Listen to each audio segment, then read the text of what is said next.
Pause for a moment and consider this. What if everything you've been taught about prosperity is a lie? What if the true code to wealth is hidden in plain sight, yet only 1% of humanity dares to apply it? You might find this absurd, but it's the absolute truth. I uncovered this code after years of failure, debt, and humiliation. It wasn't luck, it wasn't intelligence. It was an idea, simple yet powerful enough to completely reprogram my life. I remember the exact moment everything started to shift. I was sitting, tired, frustrated, feeling like nothing in my life made sense. I had no money, no direction, and honestly, I believed I lacked the capability. I didn't know what to do, and every thought that crossed my mind told me I wasn't enough. That's when someone placed a book in my hands, Think and Grow Rich. I had no idea that simple gesture would completely alter the course of my existence. But what changed wasn't the book itself. It was the idea it planted within me, an idea so powerful it began to erode everything I thought was true. The idea that poverty isn't a financial state, it's a mental state. I realized that as long as I continued to think like a limited man, my reality would remain limited.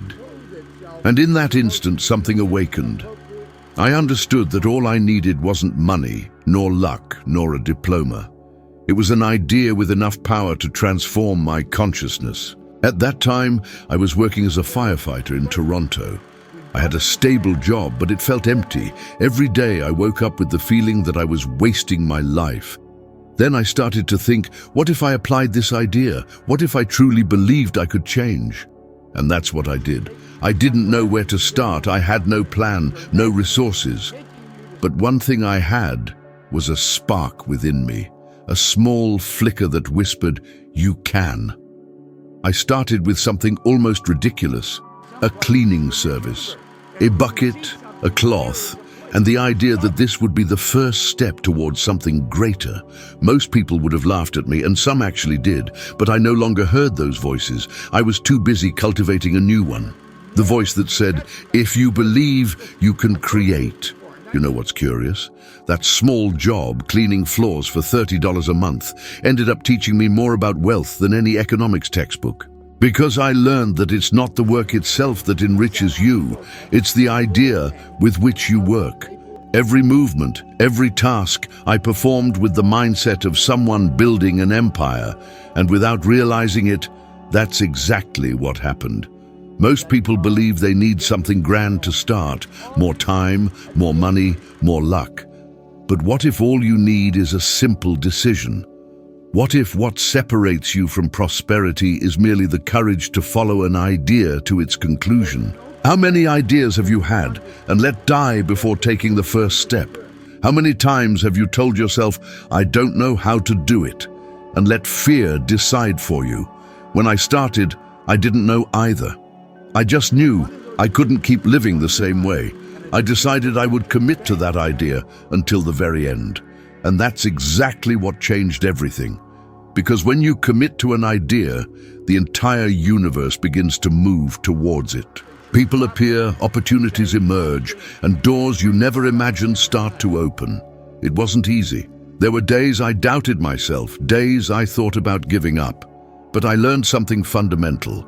Ideas only gain power when you sustain them, even when no one else believes in them. It's easy to have faith when everything is going well.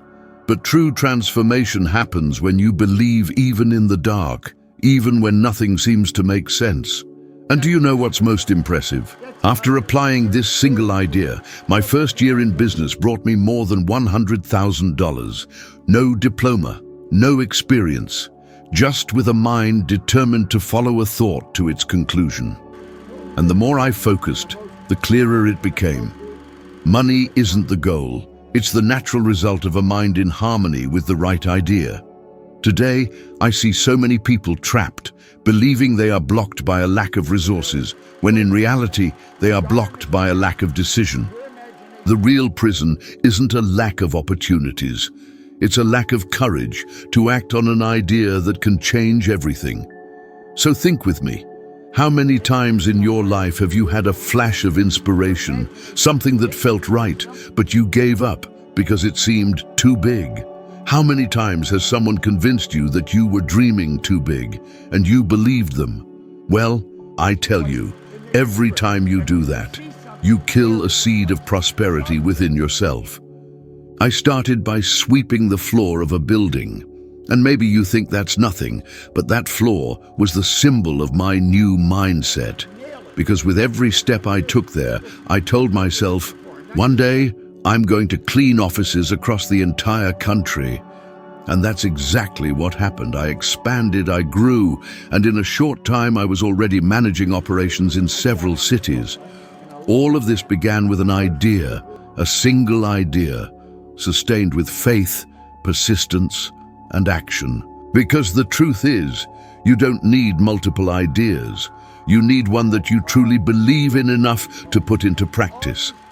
Now imagine for a moment, what if you had the courage to bring that idea to life, the one that's been stored inside you for years? What if you committed yourself fully, without hesitation, without procrastination, without listening to the voices that tell you it can't be done? What would happen to your life 1 year from now? The code of prosperity isn't a secret. It's hidden in the most obvious place, within your own mind. It's the decision to choose an idea and transform it into reality, no matter the cost. I did it once, and it was enough to change everything. So perhaps today is the moment for you to do the same. Because an idea sustained with faith is worth more than a lifetime of doubts. For a large part of my life, I carried the belief that success was the privilege of the most intelligent. I truly believed that people with diplomas, with titles, with sharp minds were the only ones capable of prospering. And perhaps you've believed this too, because it's what society teaches from an early age. We grow up hearing that to make money, you need to study hard, get good grades, attend the best universities, and secure important positions. But I discovered, in a bitter way, that this is one of the biggest illusions ever told to humanity. I was never an exemplary student. I stopped studying very early, and for years I lived with the feeling of being less than others. I would look at people with diplomas hanging on the wall and feel envy. I thought they knew something I would never know. But over time, I noticed something that shocked me. Many of these geniuses lived in debt, stressed, unhappy, trapped in jobs they hated. And then I started to wonder, if intelligence is the secret to prosperity, why do so many intelligent people struggle financially their entire lives? It was at this point that I understood something that changed everything. Success doesn't depend on what you know, but on what you believe you are capable of doing. The true difference between those who prosper and those who merely survive lies in how the mind has been programmed to think about money, success, and deserving. I didn't need more knowledge. I needed a new consciousness. When I finally realized this, it was as if a curtain fell before my eyes. I understood that I was being guided by beliefs that weren't even mine, beliefs inherited from teachers, friends, my family, people who, despite being well-intentioned, had never achieved what I was seeking. They believed that hard work was the only path, that money was scarce, that being rich was for a select few. And without realizing it, I had let these ideas shape my destiny. But here's the truth, it's not physical effort that creates wealth. It's the level of consciousness with which you work. I've seen ordinary people with very little formal education build empires, and I've also seen people with doctorates live, trapped in a cycle of scarcity. The difference between them isn't in their IQ, it's in the mental frequency at which each one operates. The human mind is like a transmitter. It emits vibrations that attract compatible experiences. When I lived believing that money was hard to come by, life showed me exactly that. Accumulated bills, lack of opportunities, exhausting work. But when I started to change the frequency of my thoughts, when I stopped saying I can't and started affirming I am already on my way, circumstances began to change as well. I had no idea how this worked at the time, but today science proves it. Studies on neuroplasticity show that the brain reorganizes itself according to the most repeated thought patterns. In other words, the more you think something is impossible, the more your brain structures itself to confirm that impossibility. It's as if your mind is a magnet, attracting situations that reinforce what you believe. I remember once when I was invited to give a lecture at a company. One of the executives, a brilliant man full of awards and diplomas, told me, "Bob, I know everything about success, but I can't put it into practice." And in that moment, I realized he was living proof that knowledge without the right mindset is completely useless. The intellect merely stores information, but it's the subconscious that commands behavior. That's why so many people know what they need to do, but don't do it. You know you need to save, invest, change your habits, but something inside sabotages every attempt at progress. That something is outdated mental programming. It's like trying to install new software on a computer riddled with viruses. Nothing will work until you clean the system. That's exactly what I did for myself. I started to shed old beliefs, to eliminate the idea that intelligence defined success. I stopped comparing myself to others and began to focus on the person I was evolving into. Because it's not what you know that changes your life, it's who you decide to be. And when that truth truly resonated deep down within me, everything started to flow differently. Money began to appear from unexpected places. Opportunities I hadn't even noticed before started to emerge. I was in the same city, on the same planet, with the same people. But what had truly shifted was my mindset. Many people still believe they need to learn more before taking action. But what they don't understand is that real learning begins after action. You learn when you move. Success doesn't demand perfection, it demands decision. I wasn't the smartest person in the room, not by a long shot, but I was the one who believed the most. And believe me, the world doesn't reward those who know the most. It rewards those with the courage to apply the little they do know with faith and consistency. Consider this. How many brilliant people do you know who never did anything with their talents? How many have incredible ideas but keep waiting for the right moment to act? Meanwhile, others with less preparation are achieving everything simply because they decided to believe before seeing. That's how it works. You don't need to understand the entire path. You just need to take the first step with conviction. The myth of intelligence is one of the biggest traps keeping people stuck in scarcity, because as long as they believe they aren't good enough to start, they remain stagnant. And time passes, life passes, opportunities pass, and they keep studying, planning, waiting, but never acting. I learned that life doesn't reward those who wait.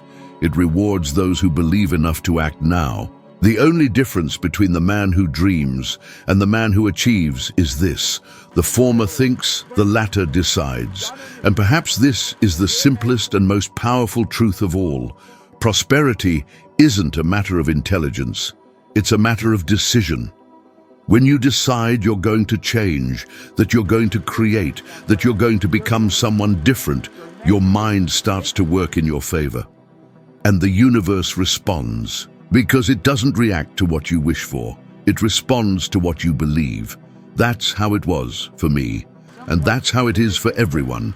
The question is, what do you believe is possible for your life right now? For a long time, I lived trapped inside an invisible cell. There were no bars, no walls, only fear. The fear of what others would think, the fear of failing, the fear of looking foolish. This fear didn't scream, it whispered. And that's precisely why it's so dangerous. Because when fear speaks softly, you don't even realize it's controlling you. You just start to pull back, to shrink your dreams, to hide who you are. That's what I did for years. I worked hard, I strived, but deep down, I knew I wasn't living the life I truly wanted. I was trying to fit into others' expectations, trying to be what they wanted me to be, not who I really was. Until one day, during a lecture, I heard a sentence that pierced my chest like an arrow. If you want to be free, you must be yourself. Those words changed everything. They struck me in a way I couldn't ignore. And in that instant, I realized my entire life had been a frustrated attempt to please the world, and that, in the process, I had forgotten myself. I remember that night perfectly. I went home and sat in silence. I looked in the mirror and asked, "Who are you, really?" And I didn't know how to answer. It was painful to realize I had spent so long trying to be accepted that I no longer remembered what made me happy. The freedom I sought wasn't external. It was in embracing who I was, even if that meant disappointing people. How many times have you felt this way? How many times have you given up on trying something for fear of being criticized? How many ideas have you killed before they were even born because someone might laugh? Most people live like this, trying to avoid judgment, trying to fit into patterns that make no sense. But living to please is one of the most subtle forms of imprisonment. It's a comfortable cell, but it's still a cell. I myself lived in that cell. I said yes when I wanted to say no. I accepted less than I deserved just to keep the peace. And every time I gave in, I lost a piece of myself. Until the day I realized there was nothing more costly than living a life that isn't your own. Being yourself requires courage, and courage isn't the absence of fear. It's acting in spite of it. I had to face my fear of making mistakes, my fear of disappointing, my fear of being judged. And when I started doing that, something extraordinary happened. People began to respect me more, because when you show your true self, you become magnetic. Authenticity attracts. Courage inspires. But of course, fear doesn't disappear overnight. It surfaces when you try to take a new step, when you think about changing careers, when you want to start a business, when you want to present an idea. The mind starts creating excuses. It's not the right time. You don't have what it takes. They'll think you're crazy. And most people believe these thoughts. But the secret is to understand that fear is just a test. It comes to see if you truly want what you say you want. I had to face this test many times. When I started public speaking, fear consumed me. I trembled, stuttered, sweated. But something inside me said, keep going. And that's what I did. I kept going, even with fear. Every talk was a battlefield between who I was and who I was becoming. And little by little, I started to win. Today, when I look back, I see that fear was never my enemy. It was my teacher. It showed me where the gates to my next evolution were. Every time I faced it, I grew. Every time I retreated, I shrank. And this is one of life's invisible laws. Fear always points in the direction of your greatest growth. Perhaps you're going through a similar phase now. Maybe you have a desire within you to change jobs, to start something new, to express yourself more, but the voice of fear keeps holding you back. I want you to reflect. What does fear truly protect? Does it protect you or just your comfort? Because most of the time, fear isn't protecting you from losing. It's preventing you from winning. Studies show that the human brain reacts to the fear of rejection in the same way it reacts to physical pain. That's why we avoid exposing ourselves so much. But when you understand that this pain is just a biological illusion, you realize you can move through it and survive. And on the other side of that barrier is freedom. The freedom to be who you are without needing permission. I often say that courage is the currency of prosperity, because when you start acting guided by your true self, instead of acting to please others, everything changes. The right opportunities start to appear. The right people gravitate towards you, and the wrong ones naturally move away. You begin to vibrate at a different frequency, the frequency of authenticity. And here's what I learned from experience. The world bows to those who are true, It might resist at first, it might test you, it might criticize you, but in the end it yields, because truth is a force impossible to ignore. I spent many years trying to fit in, and I can guarantee there's no more liberating feeling than finally understanding that you don't need to be accepted by everyone. You just need to fully accept yourself. When I did that, my life expanded in ways I never could have imagined. Fear lost its grip, doubt lost its voice, and for the first time I truly started to live. Today, I understand that fear will always be around, but it's not the one guiding my steps. It walks with me, but I am the one who decides the direction. And that's what I want you to understand. The freedom you seek isn't outside, it's within. It begins the moment you choose yourself, even if the entire world says you're wrong. Because it's at that moment that you stop surviving and finally start living.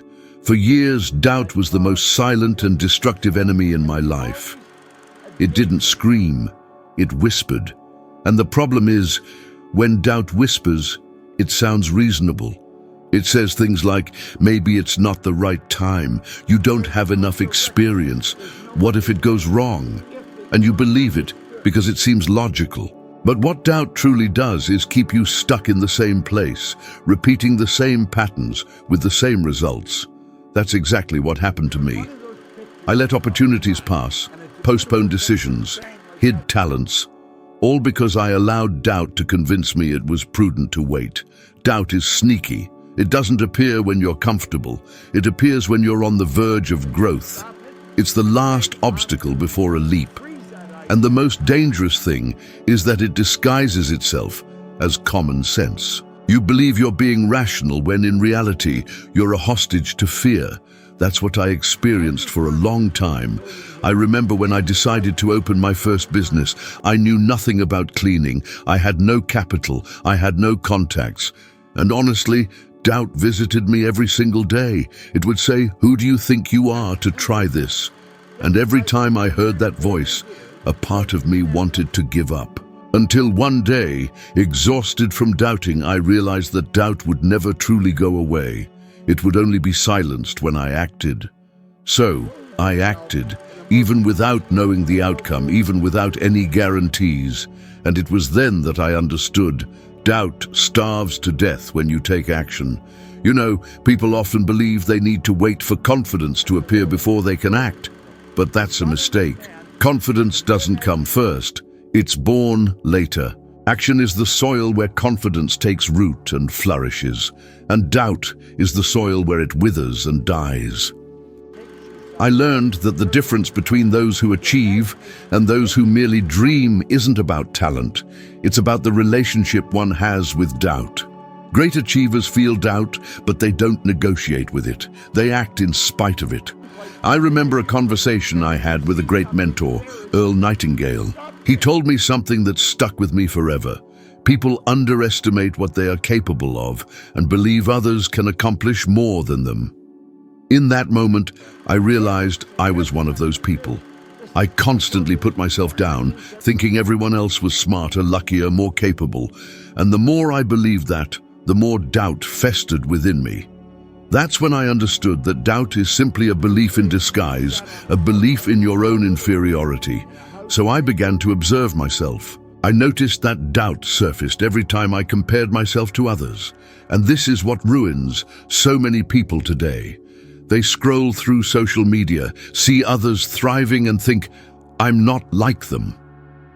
But no one ever shows the journey, only the destination. And that's where the mind creates the illusion that you are somehow less. This constant comparison fuels doubt and starves faith. Science confirms this. Research indicates that the human brain reacts to uncertainty as if it were facing a real threat. It tries to protect you, to keep you in the familiar. But the familiar is the landscape of stagnation. If you consistently choose the safe path, you are subconsciously choosing mediocrity, because true growth only occurs when you push past the edge of your comfort zone. I recall an incident that perfectly illustrates this point. There was a significant opportunity to expand my business to another city. It was a decision that could alter everything. But I was afraid of losing what I had built, afraid of failing. For several days, I was paralyzed. Until one night, I looked in the mirror and realized that doubt was deceiving me once again. It whispered, "What if it all goes wrong?" But in that moment, I asked myself, what if it all goes right? This simple reframing of the question unlocked something within me. I realized that the same power doubt holds to paralyze me, faith possesses to propel me forward. So I chose to believe. And once more, everything began to shift. How many times have you let something incredible slip through your fingers because of doubt? How many times have you overthought, overplanned, and ultimately done nothing? Doubt is a patient thief. It doesn't steal everything at once. It gradually takes things away. Your confidence, your courage, your clarity. And by the time you realize it, you've already grown accustomed to living without them.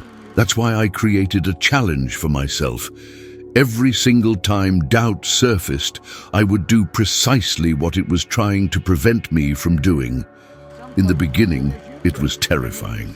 My palms would sweat, my voice would tremble, my heart would pound. But after a period, I realized that doubt no longer held sway over me. It still appeared, but it no longer dictated my actions. And this is what I want you to grasp. Doubt will never completely vanish. It will attempt to return every time you're on the brink of growth, but you possess the power to choose whether to heed it or not. Because every time you act, even in the face of fear, you weaken doubt's hold over your mind. Put it to the test. Over the next 7 days, choose one thing you've been procrastinating on out of fear. It could be something simple. Initiating a conversation, submitting a proposal, taking a single step towards an old dream. Do it, even if your heart pounds. Do it, even if you're trembling. Because the moment you step across the line of doubt, something within you awakens. You begin to realize you were capable all along. I discovered that doubt is like a dense fog. It appears impenetrable and frightening, but once you take that first step, you realize it was merely an illusion. The path was always there, waiting for your decision. And that is precisely what distinguishes those who transform their lives from those who remain stagnant. Doubt destroys silently, but action heals instantaneously. And today, after so many years, I can state with absolute conviction, doubt is the most perilous thief there is. It steals not only your dreams, but also your future. And the sole antidote against it is action. Because when you move forward, fear loses its voice, doubt loses its grip, and life finally, truly begins to unfold. Everything you have heard up to this point can be distilled into one single truth. You become what you repeat. The words you choose, the ideas you uphold, the thoughts you nurture. All of this is shaping, at this very moment, precisely who you are becoming. Prosperity does not arrive from external sources. It is born when you consistently repeat the right truth until it replaces every single doubt and every limitation that has held you captive until now. So, continue with me. The next video appearing on your screen will help you ascend one more step on this journey, the next phase in your evolution of wisdom. There, you will become 1% better than you are right now, and you will realize that the transformation you so deeply desire isn't a destination, it's an ongoing process. Thank you for being here with me. I look forward to seeing you in the next video, because there, everything will become even clearer. Click now and continue this journey alongside me.